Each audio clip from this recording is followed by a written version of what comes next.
I don't think my friends nickname me the bolter. They probably nickname me like the girl who never leaves, like the stayer. Welcome to It's Different. Lee hee hee.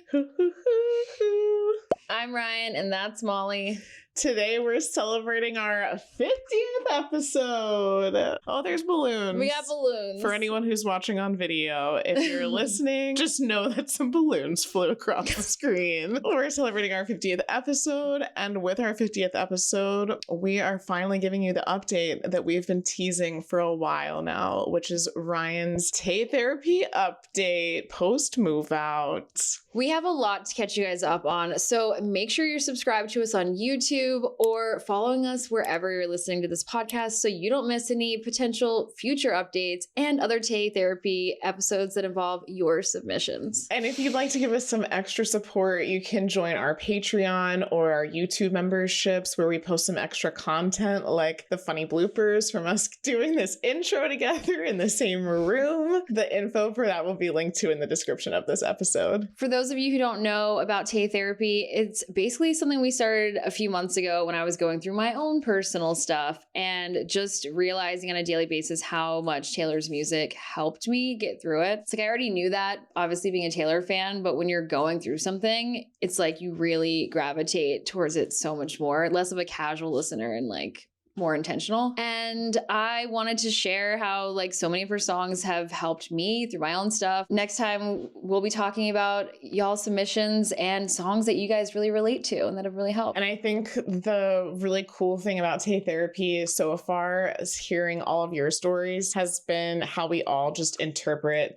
Taylor's music differently and apply it to different situations in our lives. And it's really cool the way Taylor writes about these personal experiences can translate into everyone else's other like very specific personal experiences. So that's the goal of Tay Therapy, is to be able to jointly share how you feel like a Taylor song was written for you in this specific moment to get you through whatever you're going through. And we're so grateful that we have her music and this community to kind of process all those kinds of feelings with each other. It's really cool. Yeah, it makes me feel less alone, and also my goal to make y'all feel less alone. It's like, even if you haven't gone through the exact same thing, you're like, oh, I also love that song, or I've been through something kind of similar. And Taylor's just the hug, the auditory hug waiting for you when you're going through stuff. So in our first Tay Therapy episodes, Ryan talked about, for example, the song You're Losing Me. When that song came out,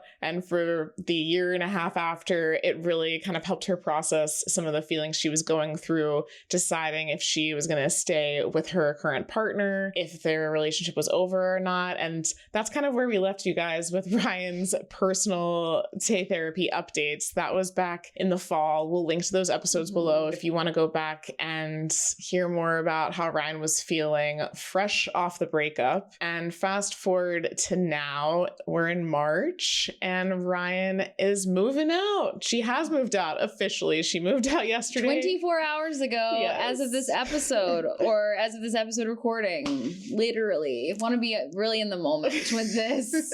Truest authentic feelings. She moved out yesterday. She drove here. We are the first stop on her cross-country road trip for a fresh start. And so a lot's happened in the last 7 months. If you go back and get caught up on, it's basically like the prequel to this. And it's funny because I feel like a different person than that version of who I was at the beginning of the breakup, post-breakup, and now like 7 months later. So we broke up back in July, and we've been living together ever since because it's what worked for us, and we were both just figuring out like what our next steps were. I didn't know if I was going to leave town, if I was just going to get a roommate, what I was going to do. And it worked for both of us until it didn't, as one could expect when you stay living with your ex for that long of a period. Sometimes I say I'm like masochistic for just putting myself in a situation, but you know, it did all work out and I landed in a good place that wouldn't have happened otherwise, but it really has been a journey. And then when I decided I was just gonna throw everything out and literally just move across the country by myself with my dog, it was like, all right, we're doing this. Like, what a wild capper to this saga of breakup and relationship. And so So back when like Tortured Poets came out, which was before we broke up, The Bolter was one of the many songs on that album that I was like, oh my God, like this song. It's like an upbeat, like motivating way of like, if you leave this, there's like light at the end of the tunnel and like there's escape in escaping. And literally that line from the song has just randomly flickered into my mind over the last 7 months. Like days where I was feeling a type of way or like low moments, it'd be like, you know, there's like escape and escaping. It led me to choosing this song as like the capper of how it all ended, because it just feels like it's a positive song, but also just like what's been there with me through these last 7 months. When you heard that song, you knew someday that was going to be where you ended up, like in a town car speeding out the drive one evening. Like that's going to happen. I'm going to get there. How I get from point A to point B, I don't know. But now we're like finally at that place where like Ryan drove out of town for the last time yesterday. And that's a big wave of emotion to have to deal with. Because even though, like she was saying, they broke up a while ago, when you're still around that person for an extended period of time, you can't fully move on until you were actually going to move out. And so we're at this point now. I'm excited for you because I know that it will be like freedom for you once you can process those, you know, those emotions. When we were talking about the song, it's interesting because Ryan and I had slightly different interpretations of it. But if you haven't heard The Bolter, first of all, please highly recommend and like press pause, go listen to it right now. Immediately. So it'll make more sense as we talk about the lyrics. But if you aren't familiar with the song or the storyline, the big picture is that like the narrator had this moment in her childhood where she fell through the ice and came out alive. And from that point on, she would think about that as she got out of other tricky situations. Taylor repeats throughout the song, it felt like the time she fell through the ice and came out alive. And that can apply to so many different situations in your life. Maybe it's like a job, maybe it's family stuff, maybe it's a relationship where you know you have to like get through this thing and you will feel so much better for it at the end. But there's all these little stages in the in-between from like falling through the ice and getting out alive. Yeah, because also the ice reference, I feel like is like a double meaning of being in a relationship where like things are going south and like it feels like you're drowning. It feels like you are literally like in this freezing cold water and like how can you like get out of this? Molly mentioned how it's so interesting and fun how Taylor's music can be interpreted 1,000 different ways, and she perfectly crafts them so you literally take it and apply the meaning to it. And I know there's a lot of people who break down the lyrics more intensely, and it's like we're just talking about like what are these experiences for us? It's like what are they for you? You know, if you guys have connections with this song, like what do they mean to you? The lines where she talks about like she liked the way it tastes, like taming a bear, making him care. It's like this girl who's like maybe in it for the wrong reasons, and it's like an ego thing, and then everything's great, but then all of a sudden you're like you see the littlest leaks down on the floorboards, and she knows she must bolt. And I'm like, okay, well, we don't know the timeline of like how quickly she bolted. Like, you know, I'm biased because mine was a really, really long time after the leaks were found. In the song, it does give vibes of like she's pretty like on her that it was probably pretty quickly. But again, to interpretation, you know? The lyric that says like, and at first blush, this is fate. It's all roses, portrait poses. And then one day, all of a sudden you start to see the red flags and you're like, I have to leave this. I listened to this song almost being envious of The Bolter because I'm like, I wish my friends nicknamed me The Bolter. Because even though it's like framed also in a way of like, there's problems in that again. Like she's doing it for the wrong reasons and like getting into this for the whatever. But I don't think my friends nickname me The Bolter. They probably nickname me like the girl who never leaves, like the stayer, like, you know, the over committer, like, you know. So I'm like envious. I'm like, I wish I was just like, yeah, like saw some stuff and I'm out. I'm bolting. I'm running away. Like I know it's avoidant versus anxious, which is like both are problematic. Shocking. I'm anxious attachment. Can you tell this person is avoidant attached? Yeah, that was the main part of where Ryan and I interpreted the song potentially differently when we were talking about this episode. I'm like, yeah, I think she saw the littlest leaks and bolted immediately. I think in Ryan's situation, it was like, how much water can we take on before we sink?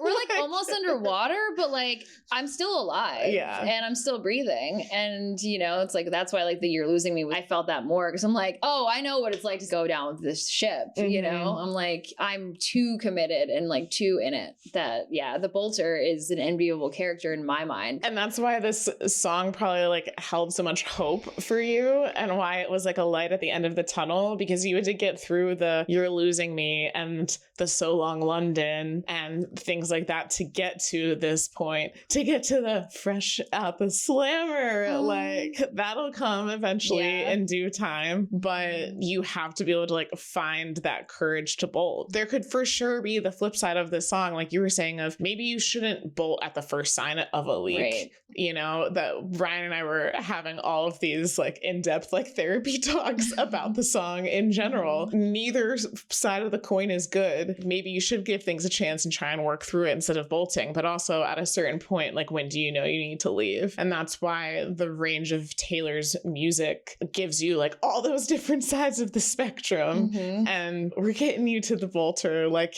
when you're leaving, it'll feel like freedom. And even like this stop we were talking about, like on your road trip, it doesn't even feel fully real yet because Ryan quite often would drive from her town to our house. So like my brain hasn't like disconnected the two. It's like this first leg is like a normal trip that you've done before. It's like when you leave our place and you actually like start driving west. When I start driving on a highway I've never been on before, like I'm gonna be like, where am I? Like everything's just so routine, and the brain just loves to keep you living in the past and haunt you and play games, and that's all it's been doing. And it's like my brain thinks I'm going home tomorrow. The realization hasn't like really set in. I'm too close. I'm only a few hours away. Like I need to literally be across the country to be like, oh yeah, well, like we're not going back, because like how are we gonna get there? And that's where the line, all her lives flash before her eyes, as you start that next leg of the trip and you actually start like taking this new step in your life, everything's gonna flash before your eyes. I mean, it already is,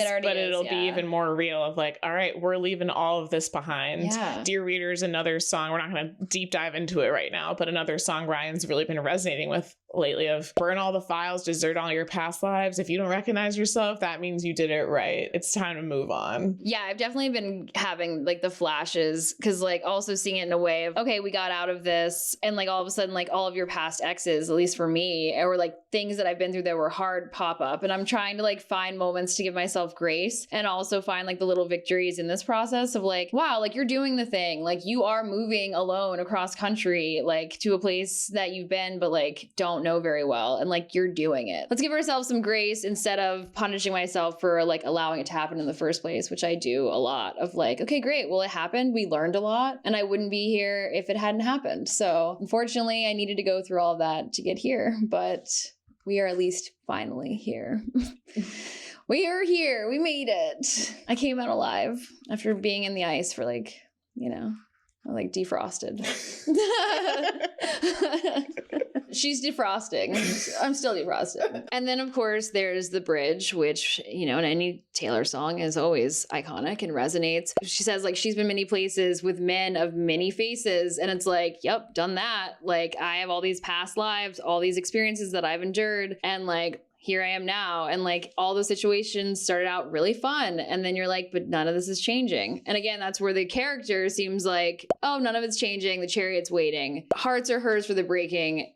There's escape and escaping. And like, she's chilling, she's out. And I'm like, again, good for you, girl. I think the other part that you probably relate to, that like the picture that this is drawing, is Ryan in the past has been pretty quick to go from like the end of this relationship to the beginning of another one. And it's really easy to kind of be like, oh, instead of like dealing with this heartbreak, I want to like look ahead to the next thing, like meet the next person and like have that, you know, like dopamine, like adrenaline rush of meeting someone new and feeling those feelings. And I feel like in the Bolter, she like paints that picture of this happens a lot. Yeah. Yeah. Like, no, that's totally true. It's like, again, maybe her windows are shorter because I'm a chronic long-term relationship girly. So it's like, yeah, it's the same thing. It's like, oh, like, here we go again. This didn't work out. Like, talking about like hearts or hers for the break-in, you know? So there's like a victory in that of like, oh, I broke his heart. Like, that's sad. Like, but I'm in control. It's like that false sense of control. And then you do it again. And then it's like, oh, started with a kiss. Must stop meeting like this. It's like, oh, here we go again. But yeah, so the Bolter is a chronic repeater, which I can relate to. So this is the very first time since I've started dating any human or dating period of like actually being intentional and genuinely like taking the time to be like, we just went through it. How do we avoid this from happening again and like process and heal and actually like figure it out? And so obviously it feels very dramatic to just move across country. That's not why I'm doing it, but that is an arm of the whole thing. So just what needed to happen. Why not just move 44 hours away? yeah, I mean, to be clear, where Ryan is moving, she has always thought about moving there. Sometimes maybe you need a really dramatic push to do it. So it's like a pre-midlife crisis. Yeah. You're like, why not do this? You know? The last lyrics that really resonated with me from the Bolter were the two change-ups where she does that as she was leaving, it felt like breathing. And then later at the end of the song, she changes it to, it felt like freedom. And just like there's escape and escaping, those are like the lines that really just lived in my head rent-free of like, as she was leaving, it felt like freedom. And you're like, wow, I don't know what that feels like because I'm not doing it. And it felt like breathing. And you're like, wow, so simple, so obvious, but so meaningful when you're just like in it. And like you need like, oh, that could be me, you know? I could stop hurting myself and actually take the easy path out of the forest and not go through all of the thorn bushes and whatever, you know? The wolves and all the stuff. Big deep breath and like let it all go. Yeah. You're like, yeah, if you do this, like you might actually feel better. The other really fun thing to note about all of this, and yes, I do mean fun, even though none of this sounds fun, it sounds very painful, is that we got the Bolter as one of our surprise songs when we went to see Taylor in Edinburgh. At the time that we went to see her, it was like within a month and a half of Tortured Poets coming out. Mm-hmm. So she'd been playing different Tortured Poets songs. Going into that weekend, we knew the Bolter was one of the only songs she hadn't played yet. And Ryan was like, I really hope she plays the Bolter. Then we have a friend with us. I wouldn't even call her a full Swiftie. Like, she likes Taylor Swift and she loves to hear us talk about it, but she's not a fully ingrained Swiftie. But she turned to us as we're having this conversation and said, I wonder if she would ever mash up the Bolter with Getaway Car. I feel like that just makes sense. And Ryan and I were both shook. Yeah, I was like, how did we never think about that? Oh my gosh, like, you're right. That would be a really interesting concept. And then sure enough, there we are in Edinburgh, night 2. Taylor sings most of the Bolter, and then she gets to the bridge and she transitions into Getaway Car. Flawlessly. And as you all know, if you're listening to this, we're huge rep stans. Big reputation. So the fact that she started to sing Getaway Car, one of the most fan favorite songs, one of our favorite songs, mashed it up. Our friend called the mashup. We lost it. And we're going to link to the video in the description of this episode because we actually posted that surprise song on YouTube. The second that Taylor started to sing Getaway Car, we clocked it so fast. You can hear the shriek because shout out to Alex, he was recording this whole thing.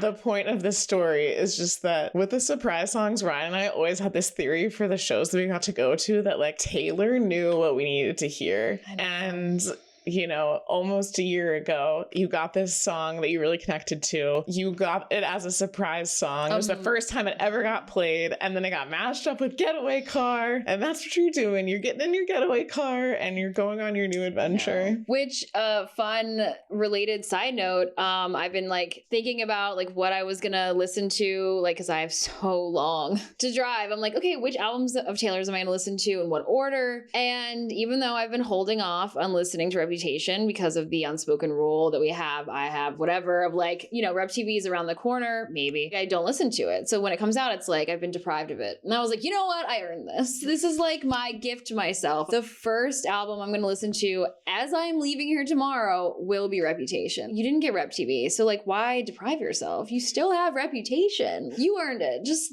listen to it. So I'm excited to like have that little like hug and be like, this is where we are. This is great. Yeah, let us know in the comments what your own personal rules are with stolen versions of Taylor's albums, because Ryan and I, for the most part, agree that we try not to listen to the albums Taylor doesn't own. But my hard rule is once Taylor makes the announcement, that's when I fully cut off. Oh, yeah. Like Taylor makes the announcement of whenever this album is coming, then I stop because I have a date and I can make it that long without listening.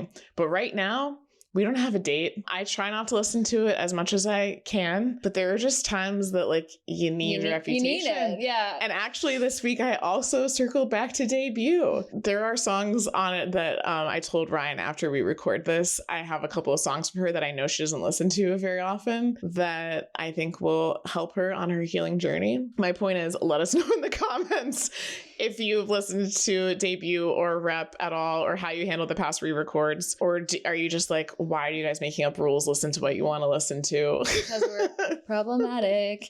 I did realize that I found the Rep CD, and I think I have it with me, and I don't think I packed it up. So I could be listening to it guilt-free. Because I think my car has a CD player. That's the workaround. Dude, I try and play it on the vinyl if I can. Yeah. When I found it, I was like, I got the Rep CD. I was like, probably back. Mine's right behind us, right there. Oh. Yeah, right here. Oh, there it is. Mm-hmm. Yeah, but it makes sense because I think that's back when I was trying to get tickets and it was a whole thing. Anyway, but I was like, I have the CD, and I remember like being really excited about finding that. So yeah, I could listen to the CD, never before played. I'm also working on a playlist. Granted, things have changed because my emotions change by the day. And like Molly said, I'm still processing. So it's like 5 stages of grief on repeat. And so I'm creating a playlist. It was actually one of our listeners who came up with the title of the playlist because it was like ambiguous. It was literally FML. I was like, that's where I'm at. I don't know how to name this. This is where we are. And their recommendation was to call it like Around and Cry It Out. And I was like, love it. Done, sealed, signed, sealed, delivered. And so I created it. Has like a cool little like cover art that you make in Spotify. And I just have to tweak it because I feel already differently than when I started making it like a week ago. But we will share that in the description. So if y'all want like a little piece of this ride, I got you. And don't worry, it's not just Taylor. I also included other people in the Tay family. I know some of you guys gave Rex, which was really fun. And yeah, and so you guys will be able to have it and we can like share it together. And hopefully it helps if you're going through something, you know? So that's Ryan's Tay Therapy update with the Volter. Thank you to everyone who submitted your Tay Therapy stories. We have so many good submissions that we cannot wait to talk about in future episodes. And if you would like to share your Tay Therapy story with us, that'll be linked to in the description of this episode. Also, as a reminder, we are going to be streaming live after the iHeart Awards. Can't wait to see if Taylor goes, maybe if Travis goes, what happens, if there's an announcement. So we'll see what ends up happening, and you can hang out with us live on YouTube right after the show ends. That's Monday, March 17th. Make sure to subscribe to our channel so you get that notification when we go live. And you can see my new place. Yeah. Thank you so much for watching and listening. Bye. Bye. Yes. We both was like, yes. Just hold it long enough. It will happen.